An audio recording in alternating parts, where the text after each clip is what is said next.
Come on, man. Original sin. Hello. This is bullshit communism. This balance between freedom and equality makes Rawls' theory compelling as a philosophical framework of the internet. Well, it's not a balance, they are equal. It leaves space for builders to be rewarded for their contribution. Space. The framework that we have determined that is good for you is the philosopher kings and the totalitarianists who will redistribute wealth.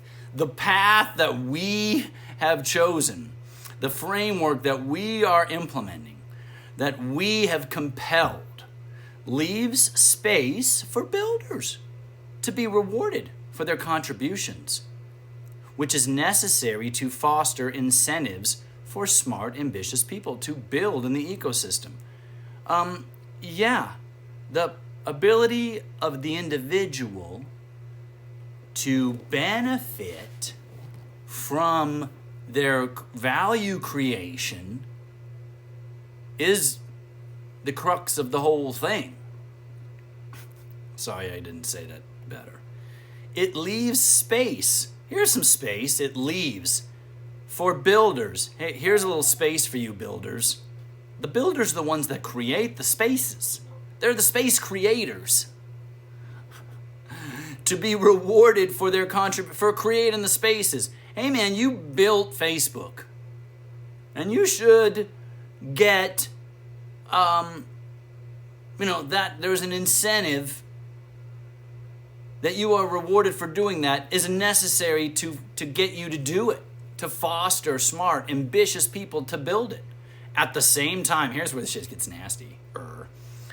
At the same time, it places a burden on the builders.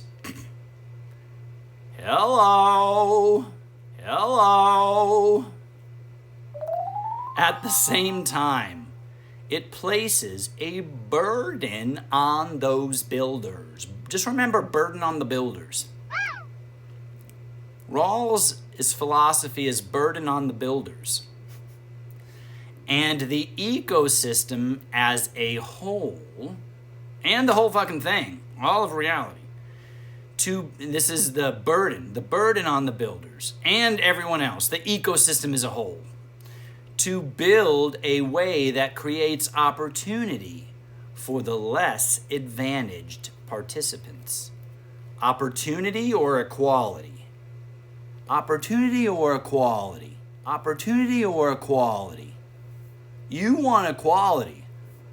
I agree, opportunity. Everyone has an equal opportunity to it, but not everyone is going to equally get everything from it because it will be redistributed if necessary from those who have achieved it to those who have not, to redistribute it.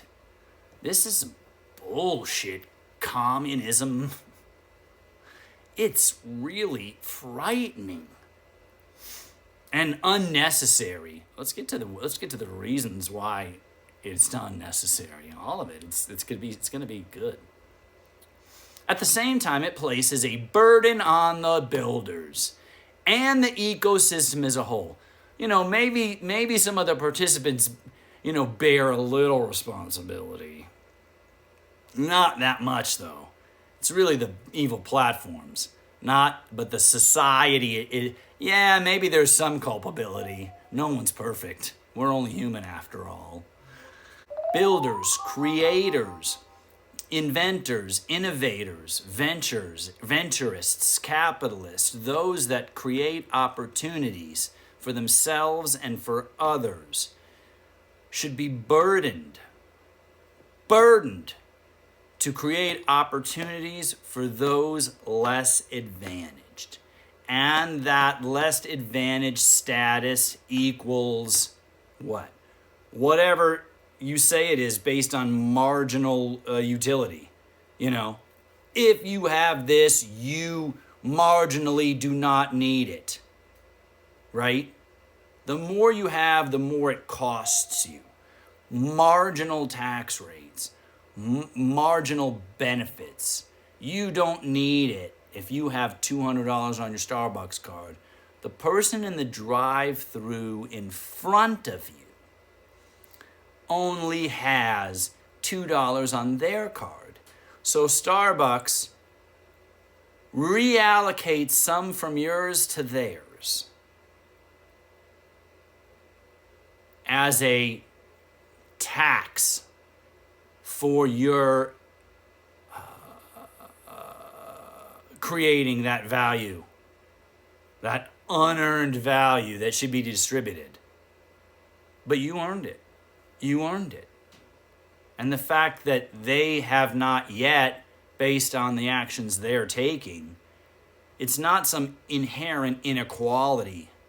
It's a merit system in a metaphysical reality universe that exists, that we interact with. We are not omniscient. We are not omnipotent. We are not only conscious, we are existence, objects, acting, creating actions in a reality. We are the subjects. The object is reality. We are the subjects in it, acting on it. Evaluating the current internet against justice as fairness.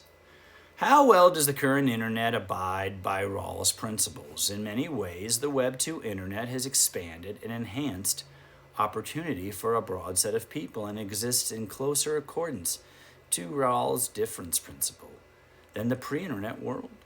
Before the internet, access to participation in various industries was limited by a handful of gatekeepers, ranging from movie studios to music labels.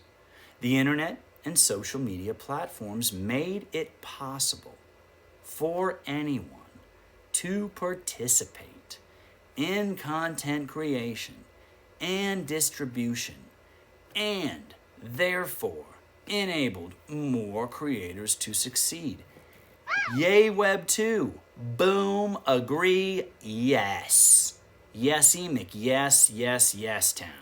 Right? You don't have to look far for evidence. You don't even have to look far for evidence that the Web 2 internet falls short of the mark in other ways. Yes, people have benefited. Do you agree? But consider just a few examples of how Web 2 platforms have inhibited equality and violate the difference principle. Gig economy platforms bring in billions of dollars in revenue, while the frontline workers who deliver their services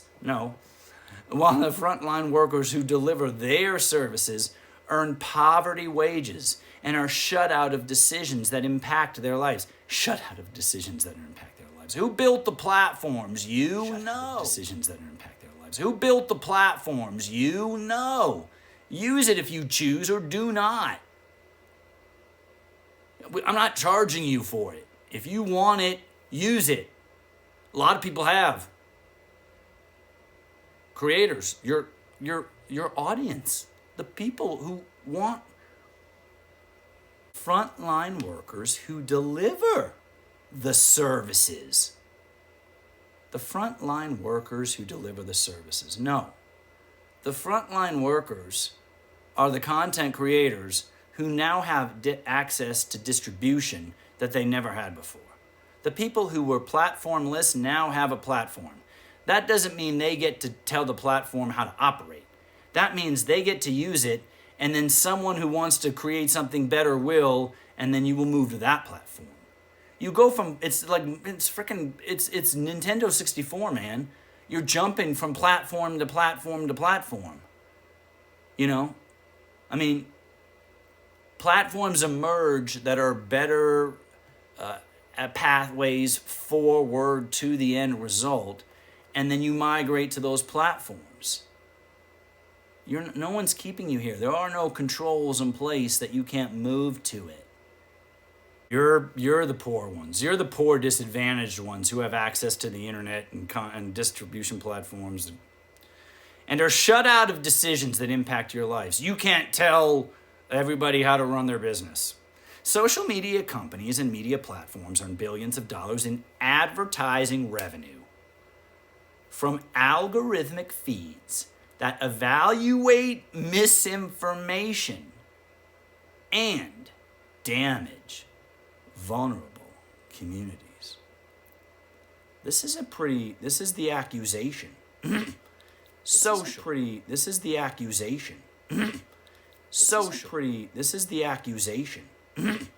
Social media companies and media platforms, the media, all type of media, the whole entire media advertising industry earn billions in ad revenue from algorithmic feeds, which is short for saying algorithmic feeds. I want to say this as clearly as I can. Algorithmic feeds. I want to say this as clearly as I can, but I will refine it in the comments. Algorithmic feeds are instructions, are recipes to follow, to error correct, to get to the truth. An algorithm that solves for truth is just a recipe that you follow. And then after you taste it, you say it needs more salt. Change the recipe until it tastes the way you want it to, until it looks the way you want it to. A method, a process. Algorithmic feeds to elevate misinformation and damage vulnerable communities, the evil platforms. This says that their existence is to collect ad revenue by disseminating false information. Who built the platforms? What makes the platforms free? Advertising revenue. If you get the attention of the individual, you then can direct that attention where you want it to go. Who built the platforms? What makes the platforms free? Advertising revenue. If you get the attention of the individual, you then can direct that attention where you want it to go. And for that service, someone who wants to get in front of the attention will pay to get in front of it. An advertiser will say, listen, I'm going to pay you this so that when people go to see it, I will show up in front of it and say, hey, I have created this, and if it's something you want, here's where you can get it.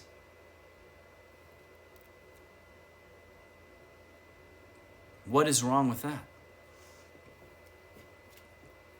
Your problem is not with the economic transaction, but within the accusation that it exists not for the purpose to connect and even to trade attention, but that it exists for those who own it to use its existence to manipulate the reality that is fed to us. That has been and will continue to be all of human history. For all of human history, there will be people, philosophies, that want you to believe in a set of premises. You need to understand them, create principles, and live by them. Man, I got off track a little bit. Platform creator funds, typically, platform creator funds, what are these? Platform creator funds, a fund for creators, typically reward creators with the most views and engagement. If you do well on it, the creator platform will chip in and you will receive those incentives because you've grown this, you've done this well on your own. What if we give you a little bit of a squirt on your flame and seed you a little bit? It's a creator's fund, right?